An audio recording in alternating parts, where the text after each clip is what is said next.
Put your head up, play!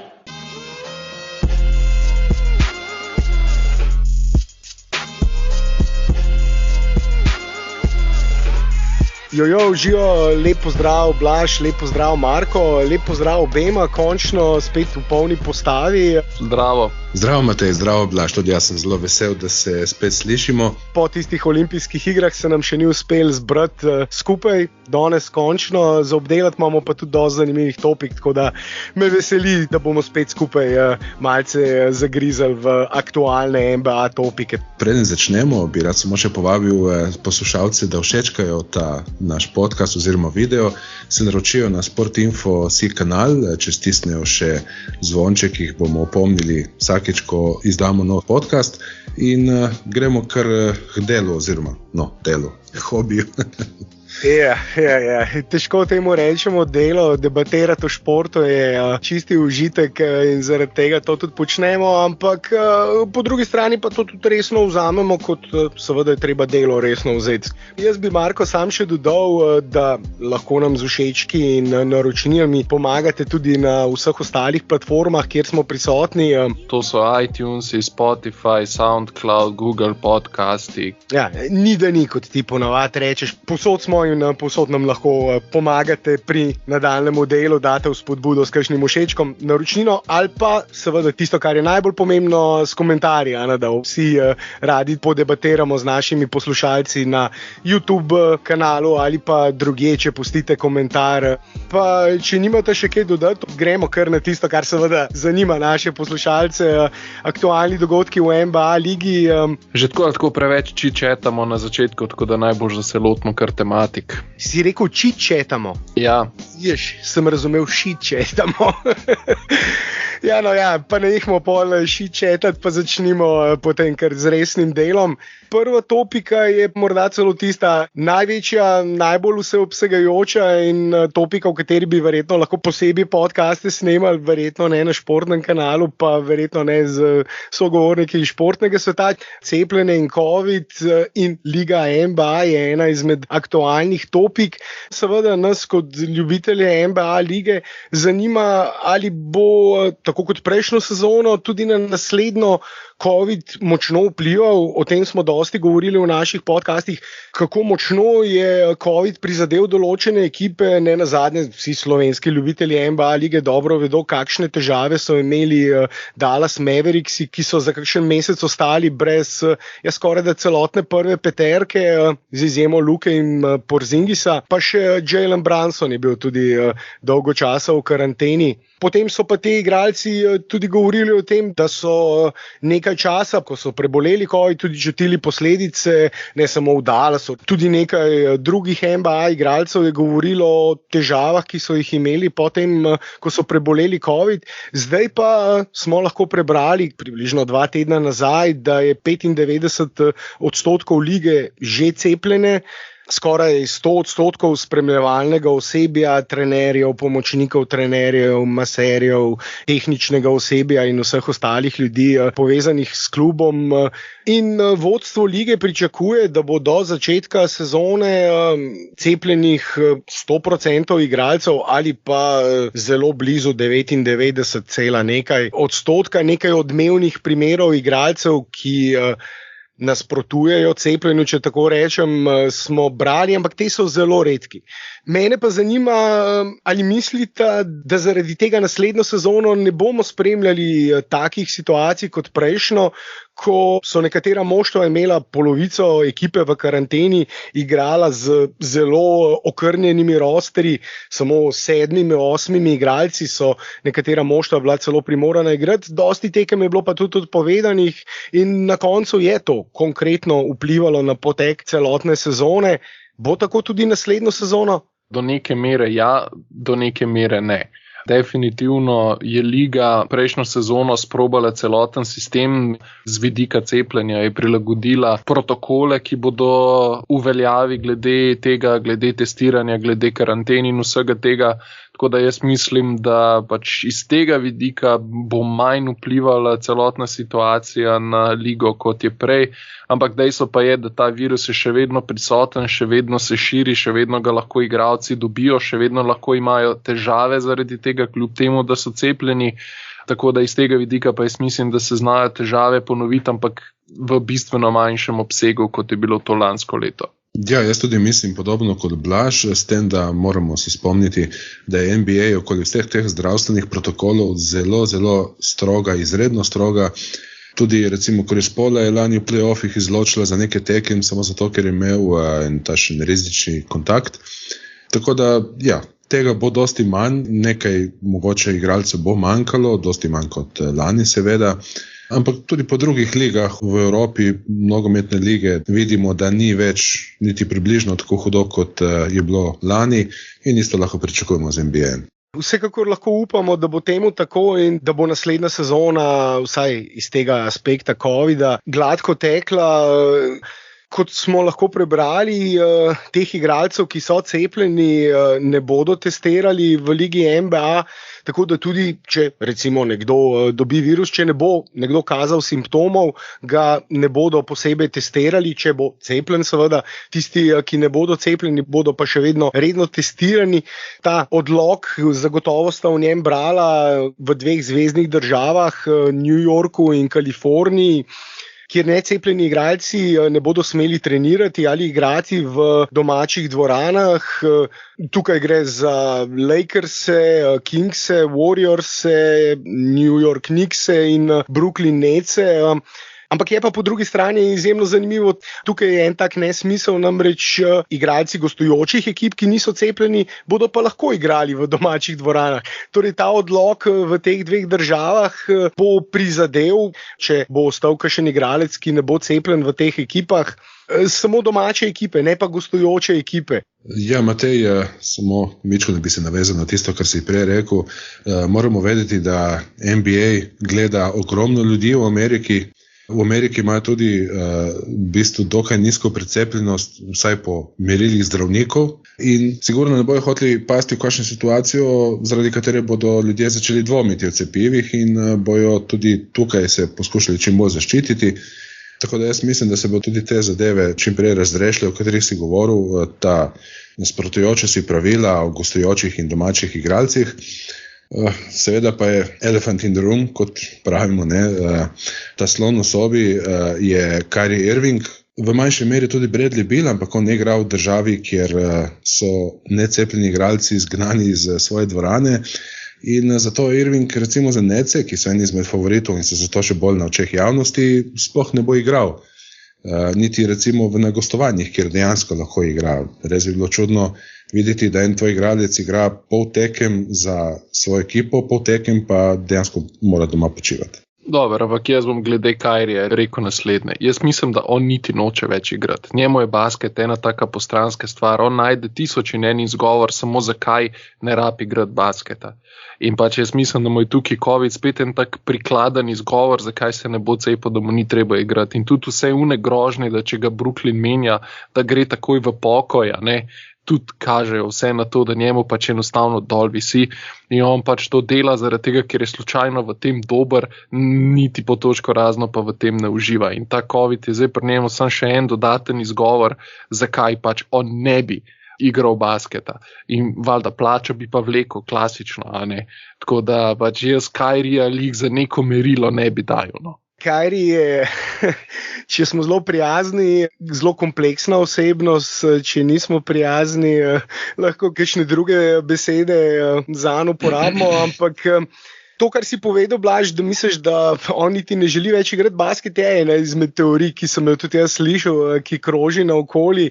Kyrie je pristaš raznih teorij zarote, je tudi flat earther. Enkrat je podal izjavo, da ne verjame, da je zemlja okrogla, da je ploska. Na Instagramu je lajkal neke poste, v katerih so trdili, da so cepiva orožje Billa Gatesa, s katerimi nas bo on kontroliral in bomo vsi postali njegovi zombiji. Res se zdi, da je pristaš tistih najbolj ekstremnih teorij zarot.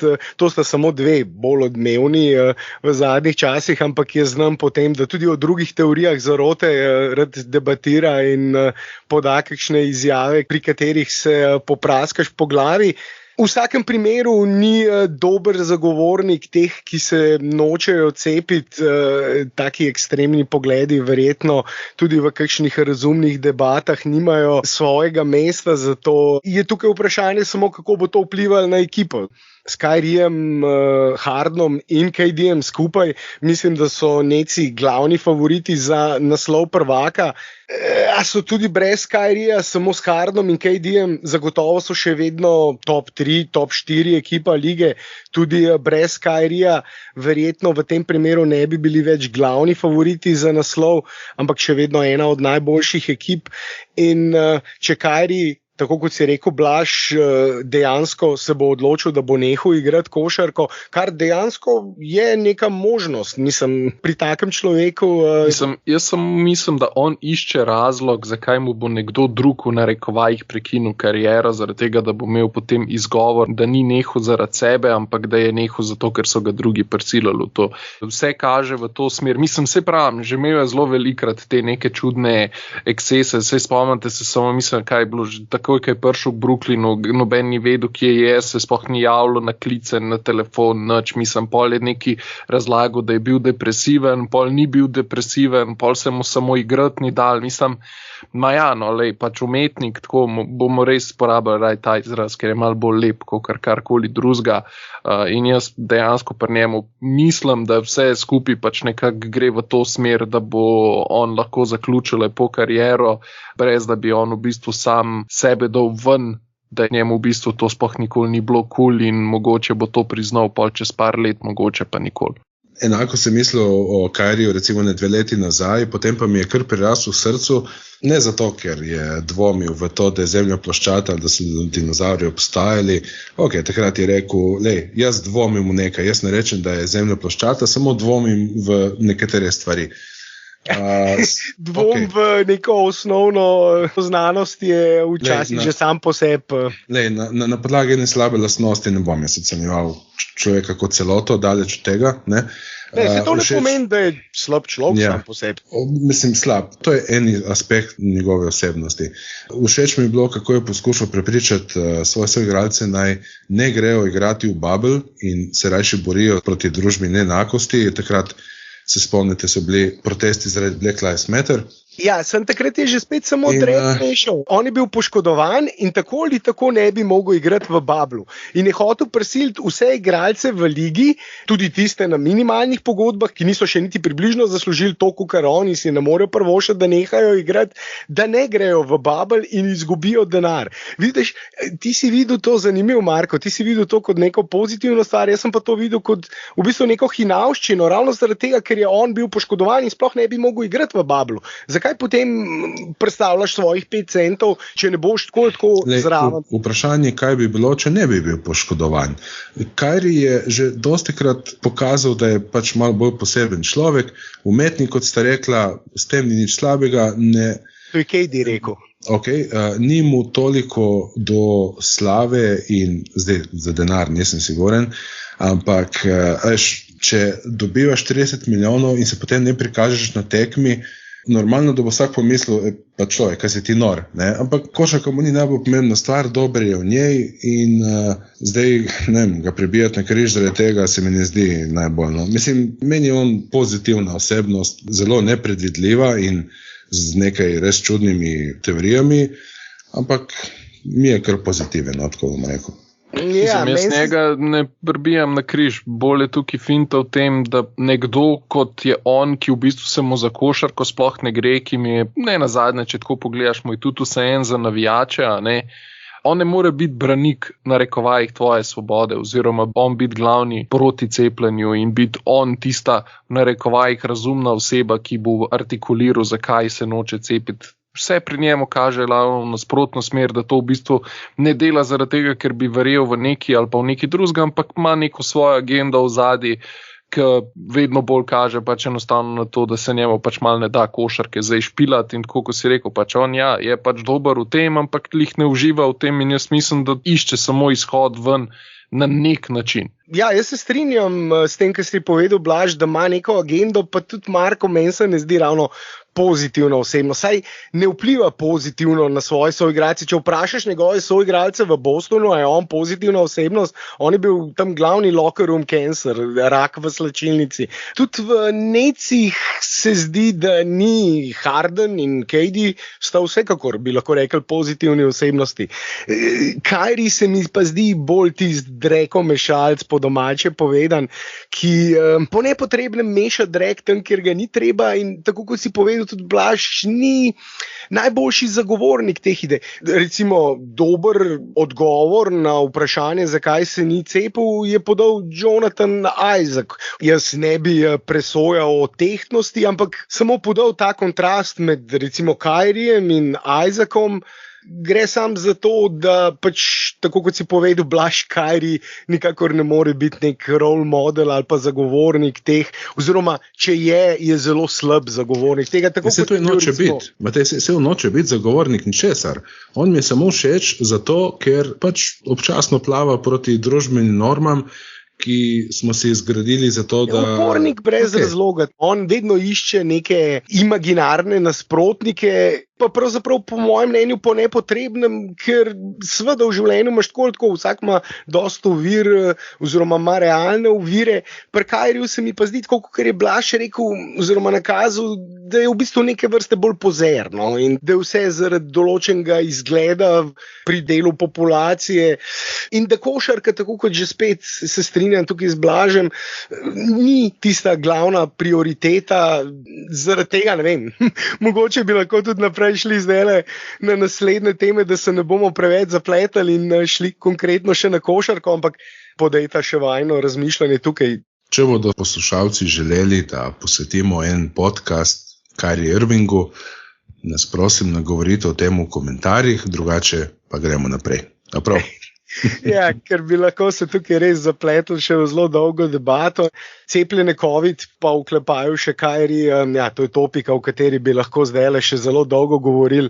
Pravzaprav celoten podcast ali pa nekaj podcastov ali pa vsak dan par ur. To so tudi pogovori, ki se v družbi dogajajo vsak dan in stvari, o katerih vsi seveda govorimo, ampak da ne bomo predolgi in da bomo lahko v tem podcastu obdelali še druge topike, ki smo jih zastavili, res lahko gremo naprej. Razen, če ne bi ti, Blaž, še kaj dodal? Ne, kar pejmo naprej. Tokrat smo rekli, da bi nekaj povedali o pripravljalnih tekmah klubov Luke Dončića, Gorana Dragića in Vladka Čančarja, torej Mavericksov, Raptorsov. Sem mogel kar pomisliti pri Goranu in Nuggetsov, za Vladka seveda.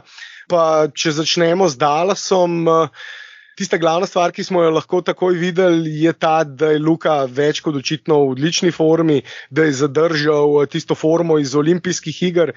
Tudi sam je povedal, da si je vzel samo teden, dva premora, potem pa takoj začel s pripravami na novo sezono.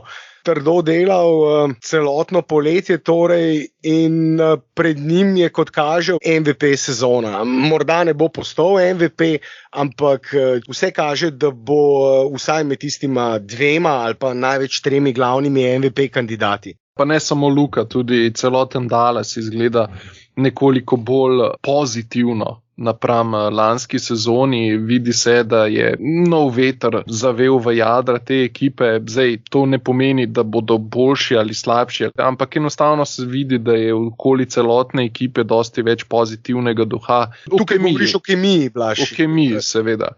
Kar se tega tiče, ekipa zgleda zelo lušno in tudi nove, okrepitve so se izkazale vsaj na začetku zdaj dokaj pozitivno. V prejšnjem podcastu sva dobila en komentar, da mogoče ne omenjava drugih igralcev Dallasa dovolj. Če se spomniš, lani sva napovedala, da je Josh Richardson zelo dobra ukrepitev, pa se je na koncu izkazalo, da ni to bilo ravno tako in zato sva letos nekoliko bolj previdna, kar se teh stvari tiče. Ja, previdnost ni nikoli odveč. Josh Josh Richardson je res pogorel v Dallasu in je bil res precej slabši od pričakovanj mnogih. Na koncu je bil Seth Curry v Filadelfiji precej večji faktor kot Josh Richardson v Dallasu. Pripeljali so ga pa zato, ker potrebujejo nekega sekundarnega playmakerja, nekega sekundarnega ballhandlerja in to jim še vedno manjka. Recimo na Twitterju sem imel pogovor s poslušalcem, ki je povedal, da bi morali kaj povedati tudi o Jalenu Brunsonu, več povedati o Jalenu Brunsonu. Jalen Brunson lansko sezono tudi ni mogel zapolniti te vloge sekundarnega playmakerja, zaradi tega smo vsi želeli, da bi tja prišel Goran Dragić, ki je odlično igral kot ta sekundarni playmaker v Miamiju lansko in predlansko sezono, kot tista druga opcija poleg Jimmyja Butlerja in dobro igra brez žoge. Obenem je pa tudi zelo dober podajalec. To pa Jalen Brunson ni. To je njegova največja luknja in to je še vedno luknja v vrstah te ekipe. Tudi na pripravljalnih tekmah smo lahko videli, da je žoga sicer dobro krožila, vendar še vedno ekipa nima nekega sekundarnega playmakerja, ki bi Luki omogočal lahke koše, ki bi lahko Luko malce razbremenil. Obenem pa tudi, če nismo videli seveda na teh pripravljalnih tekmah tistega obrambnega pritiska, podvajanja, box and one, različnih kombiniranih con, pri katerih se ta potreba po sekundarnem playmakerju pokaže. Naslednjo sezono bo, o tem smo že dosti govorili, kar se tiče playmakinga, še vedno največ odvisno od Luke in to bo še vedno verjetno težava v končnici, če ne v prvem krogu, pa v drugem, če se mu uspe tja prebiti. To, kar si povedal, Blaž, kemija je boljša, to se takoj vidi in mislim, da bo to tudi pozitivno vplivalo na redni del sezone. V prejšnjem podcastu sem povedal, da mislim, da so lahko top 4 ekipa rednega dela sezone in sem po pripravljalnih tekmah še bolj optimističen glede te napovedi, ampak še vedno se bojim potem težav v play-offu ali pa na nekaterih tekmah proti nekaterim nasprotnikom.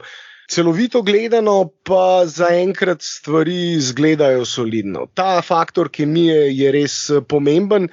In zdi se, da je Carlisle res bil ena izmed tistih perečih točk moštva oziroma eden izmed razlogov za to slabo kemijo. On in pa zloglasni Bob Vulgaris, Haralabos Vulgaris, o katerem smo pa tudi dosti govorili. Teh dveh ni več in kar naenkrat se zdi, da tudi Luka in Porzingis, med katerimi naj bi prišlo do enih kratkih stikov lansko sezono, se ves čas pogovarjata, komunicirata, smejeta skupaj, izgledata dosti bolj sproščeno in prijateljsko razpoloženo kot lansko sezono. In vse to lahko seveda tudi pripelje do boljših iger. Lansko sezono so bili blizu 4. mesta, zato ja, top 4 mislim, da je dosegljivo, vsaj po tem, kar smo do sedaj videli. To je pa zelo majhen vzorec, seveda še.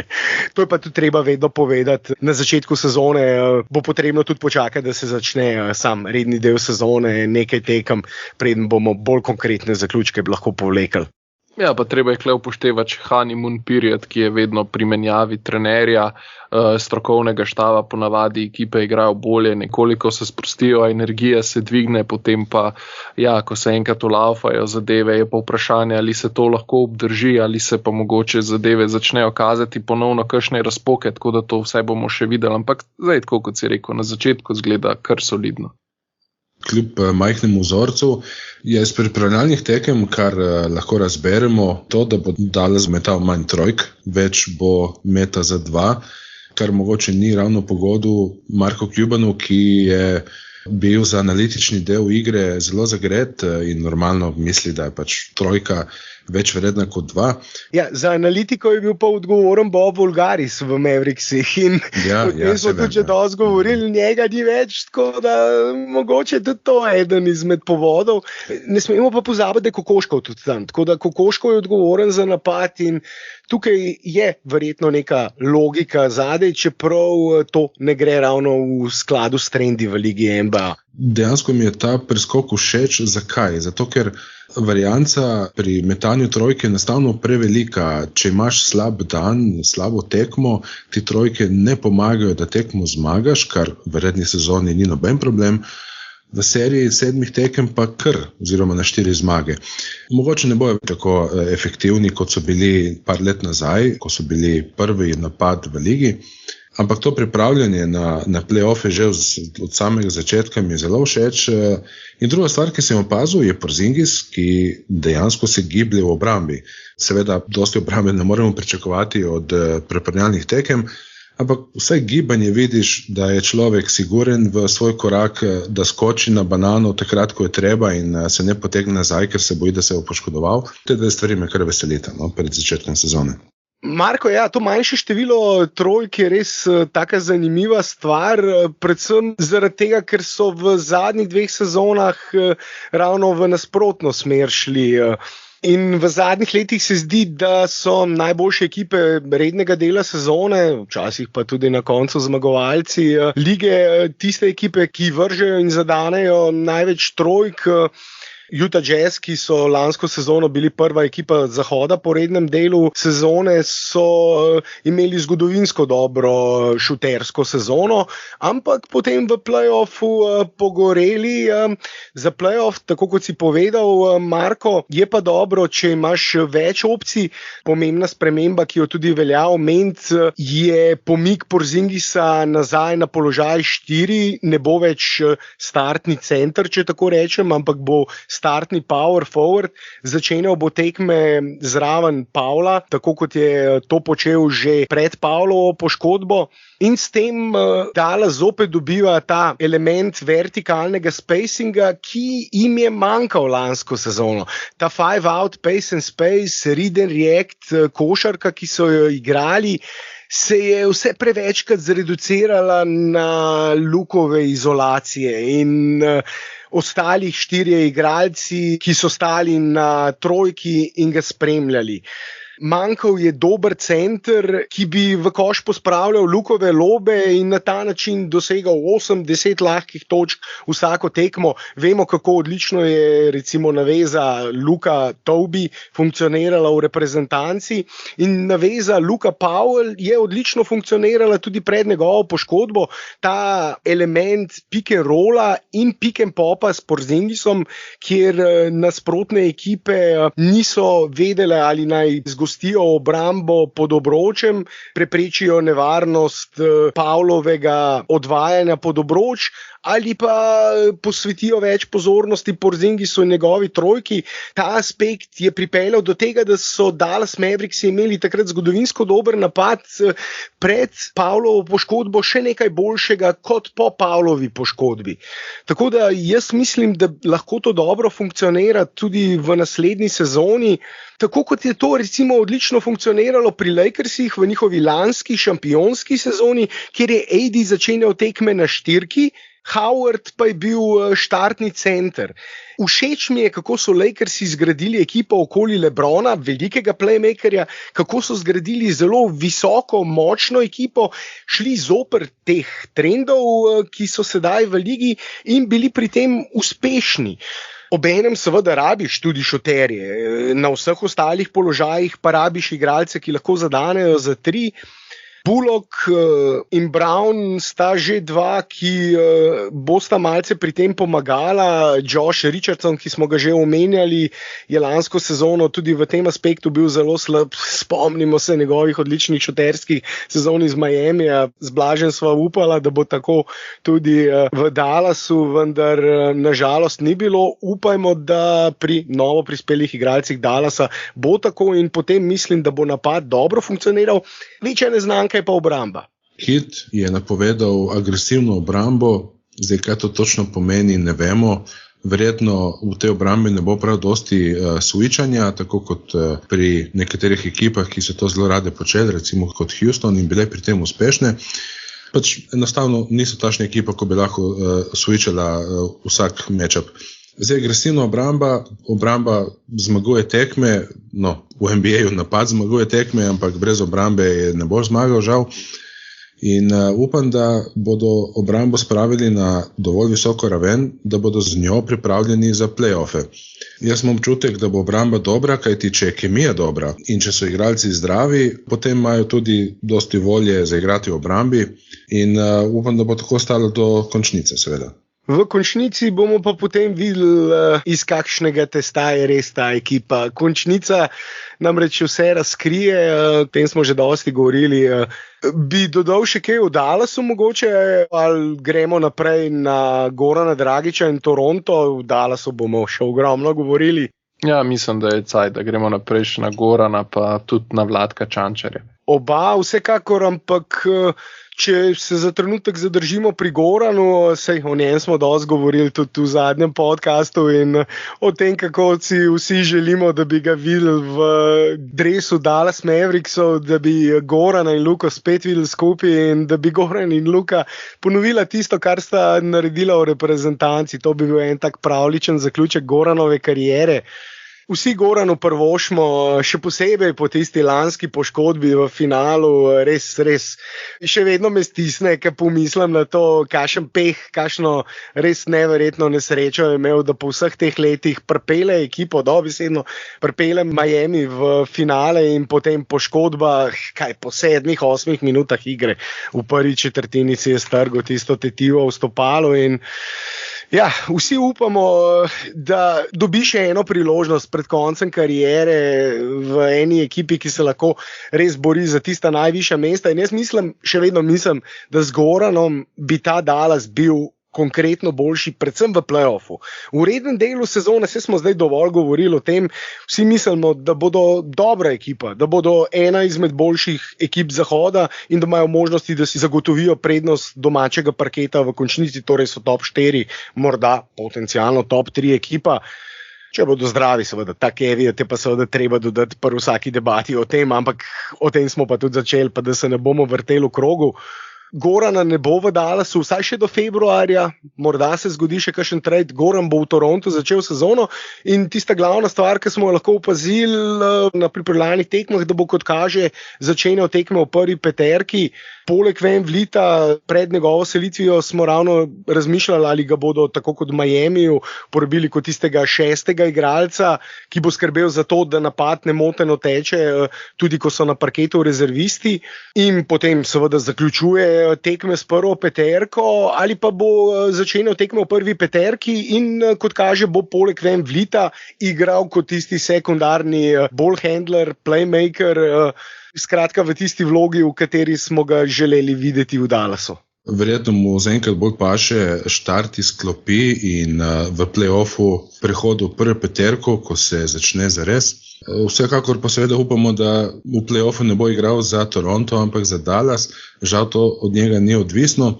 Navijači so mu kar malo zamerili, ko je na začetku rekel, da sicer on tle ne želi biti, on misli, da bo šel v Dallas.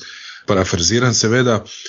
Se mi je pa že dvakrat opravičil in zdaj z predstavami v pripravljalnih tekmah, še posebej pa med sezono, ko sem prepričan, da bo recimo med 3-4 najboljšimi Torontovimi igralci priljubil navijačem, ki ga bojo, kolikor poznamo Goranov karakter, kar težko potem spustili. Čeprav seveda ni odvisno od njih, kam bo šel, ampak če igralec dobro vpliva na ekipo, ga verjetno tudi vodstvo noče menjati.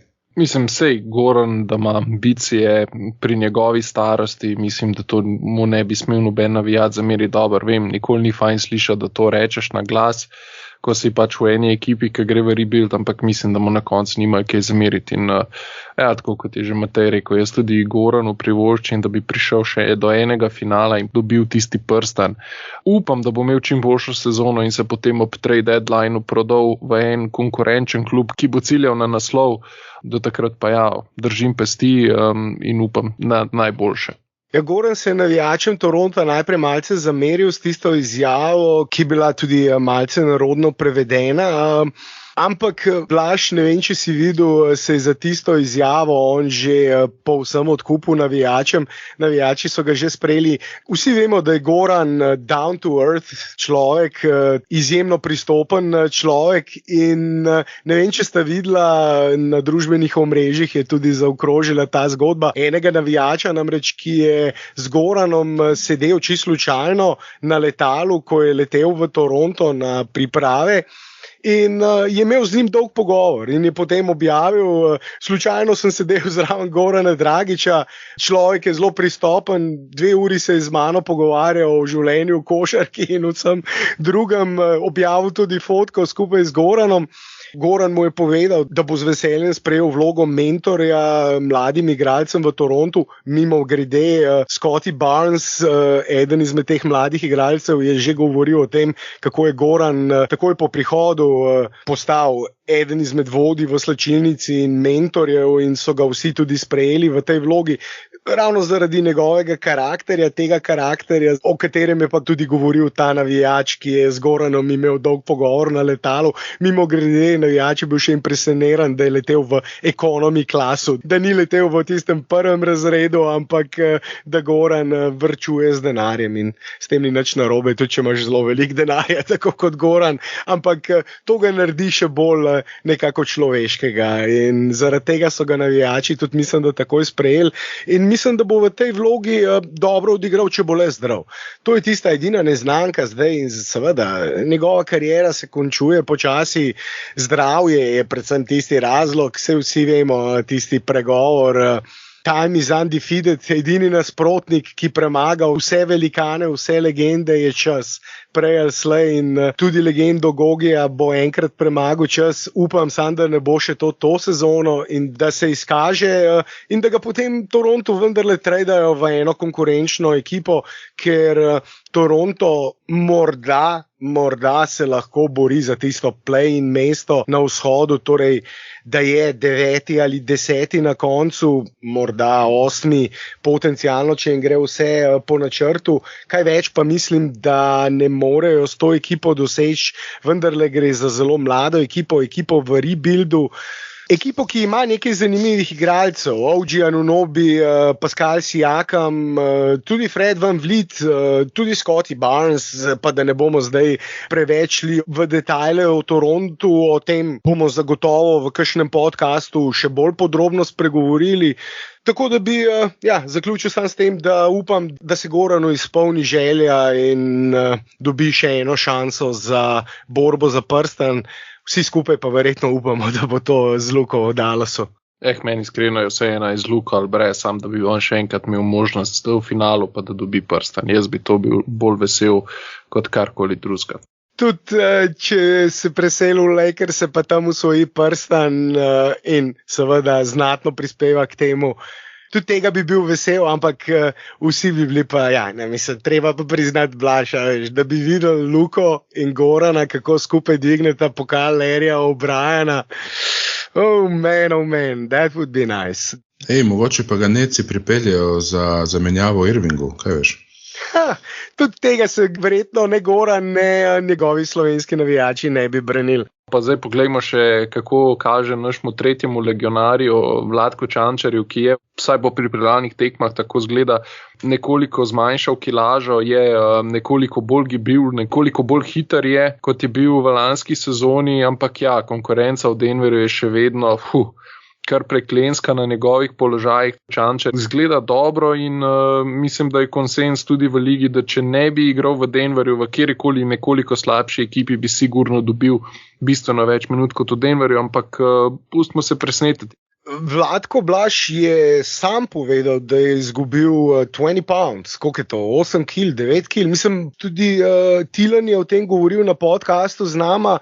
To je povedal že na pripravah za reprezentančne kvalifikacije, najprej za olimpijske igre in potem na olimpijskih igrah. Že takrat je izgubil nekaj te mase, ki jo je pa nabil zaradi tega, ker je recimo svojo prvo sezono predvsem dobil tiste sportske sporadične občasne minute na položaju 5, igral dosti centra na pripravljalnih tekmah. Lani sva tudi govorila in o tem smo tudi govorili v naših podcastih pred olimpijskimi igrami, da je Vlatko dobro zgledal v obrambi tudi proti nekaterim NBA centrom na nekaterih tekmah, seveda, ko je redko dobil priložnost. Zaradi tega je seveda bil tudi nekaj počasnejši, potem pa je sedaj delal predvsem na hitrosti, kondiciji, nekaj bolj eksploziven je zaradi tega, ker je lažji in je na tekmi proti Minnesoti res odlično zgledal. Treba je povedati, da je odigral odlično tekmo.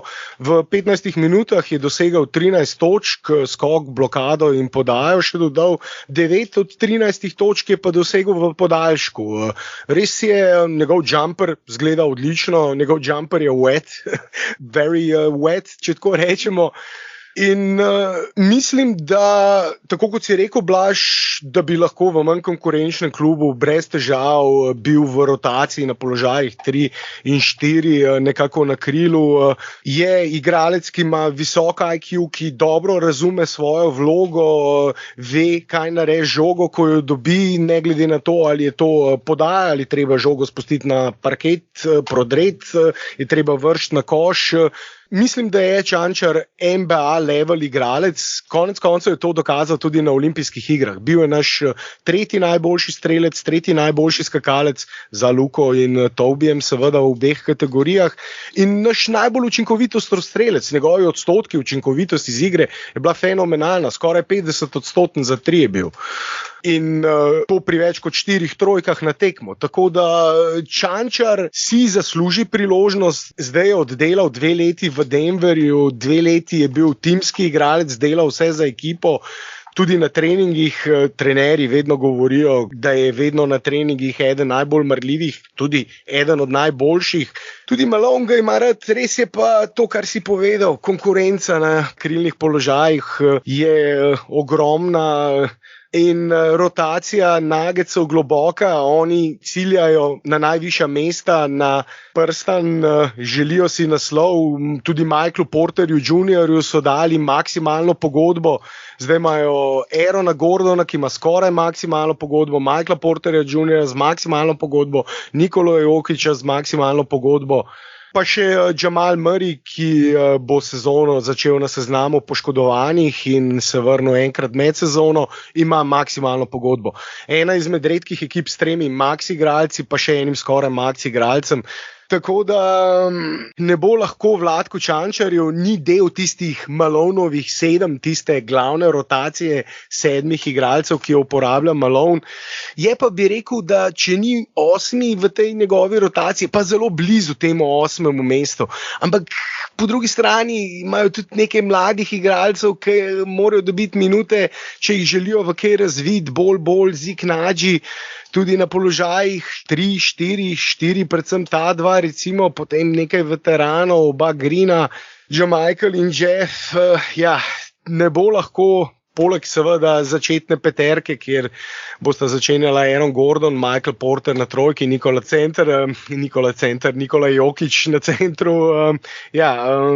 Globoko, res imajo globoko in nadarjeno postavo, Vlatko pa nažalost ne bo lahko.